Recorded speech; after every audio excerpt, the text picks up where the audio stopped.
Good evening. My name is Donna Spencer, and I'm going to briefly discuss Carl Rogers and his contributions to the world of psychology. Carl Rogers was born in 1902 and passed away in 1987 at the age of 85. Carl Rogers is best known for what was once known as non-directive therapy, but he later changed the title to client-centered therapy.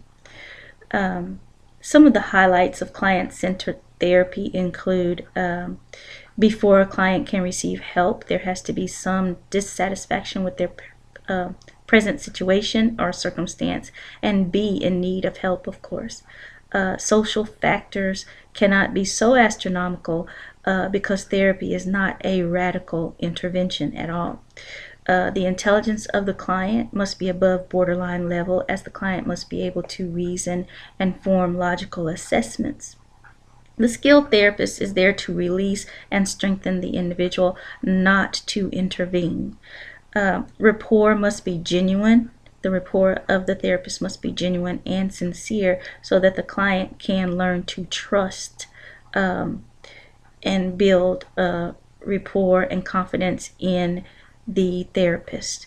The therapist should not use rote memory or generic trade secrets or tricks because they just won't work with the client. Both the client and counselor or therapist must form a bond if therapy is to be successful.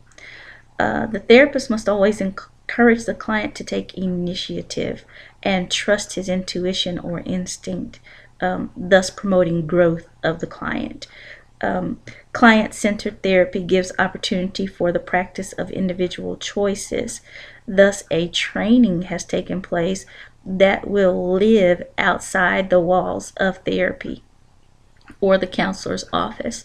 The client won't always be successful. This is what he needs to realize with his choices or decisions, but through the rapport that was established with the therapist, the client will know and understand that the world won't stop spinning if he makes a mistake, and other opportunities will await him.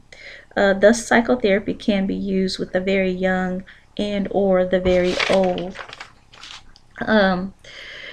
During client-centered therapy, there should also be a catharsis or a freeing of emotions. It is encouraged through many methods and techniques such as free associations and play therapy.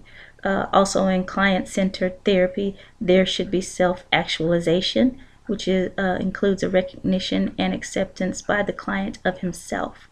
The therapist helps the client recognize and clarify or accept his emotions by accepting him as he is with no criticism, so the client doesn't feel a need to be defensive. The therapist's role is simply to be reflective, responsive, and empathetic in giving back to the client what he or she has chosen to share. Insight must always be included, and the responsibility is solely on the client for his or her own decisions or actions. Thank you for your time.